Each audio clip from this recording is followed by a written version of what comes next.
Hello guys, this is Anil and welcome to my YouTube channel, The Utkala Traders. And today I'm going to teach you, which is basically the question of many beginners, that how should they split their capital. For example, if they come up with a capital of 1 lakhs or 2 lakhs, so how do they divide the capital for a particular trades if they take more than one trades in a particular month?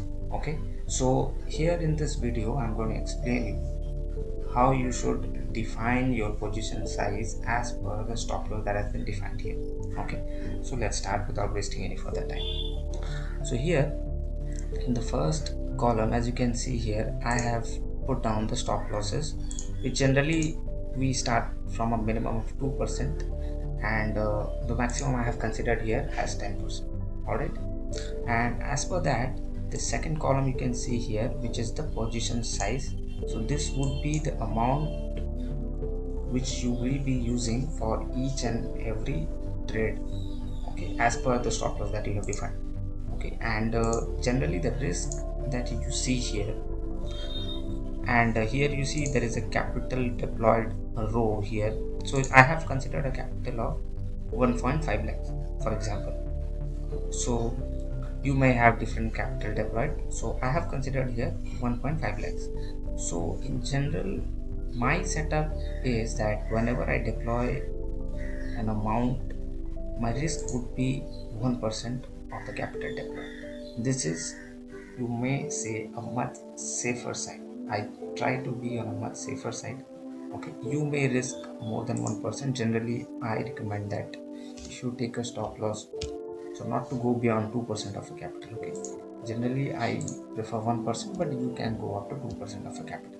Okay, this is just for the beginners, and if you are an experienced trader, you might take it up to 5%. Okay, it's up to your risk taking capacity.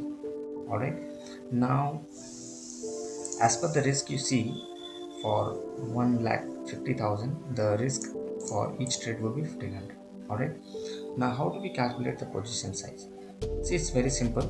So for example, for a particular trade, the risk I have taken is, the stop loss is 5%.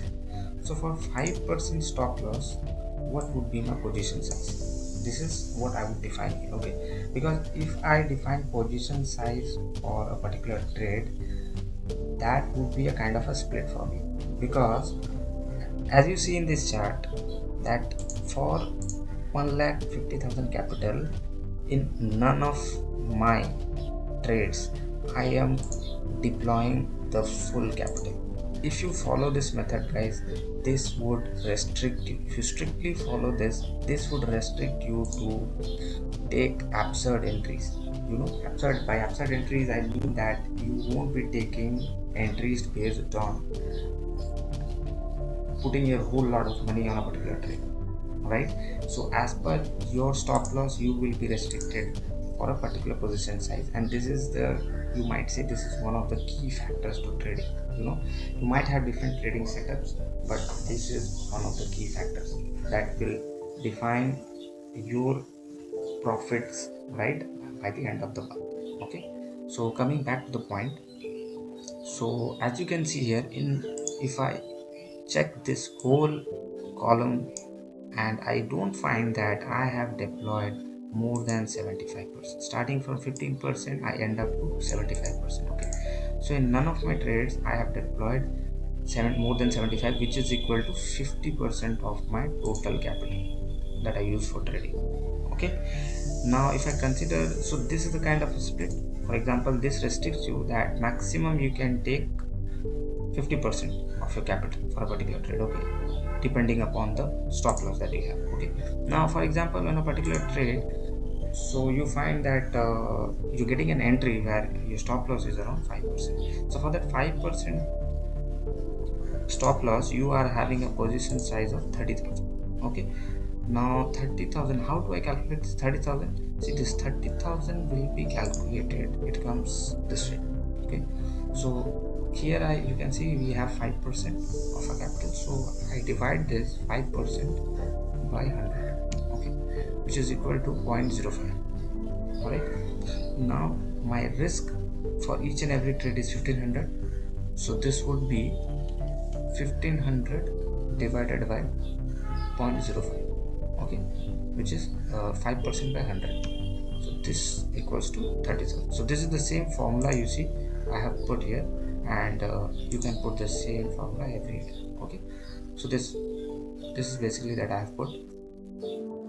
So now what you can do is you can just put this formula wise, and you can increase this stop loss. I have put it a maximum of 10% stop loss. You can increase this up to 15%. Okay, it's up to your risk taking appetite. And this is how. So since if I take for example 6 trades a month on an average stop loss of 5%, so automatically my capital gets split up like 30,000 into 6. Okay, so if I calculate here 30,000 and I take for example 5% stop loss and 6 trades a month, so 30,000 into 6 will be 1,80,000, and my whole capital is, for example, if I take 5 trades, okay, let me just try 5 trades a month. So if you take 5 trades a month on an average of 5% of the stop loss, so 5 trades will be 1. So in over a month you will be restricted to 5 trades as per this setup that you have created. Okay, so this is how you trade in the market, guys. So please remember, we can never master the market. We can master our own discipline and our own risk management, guys.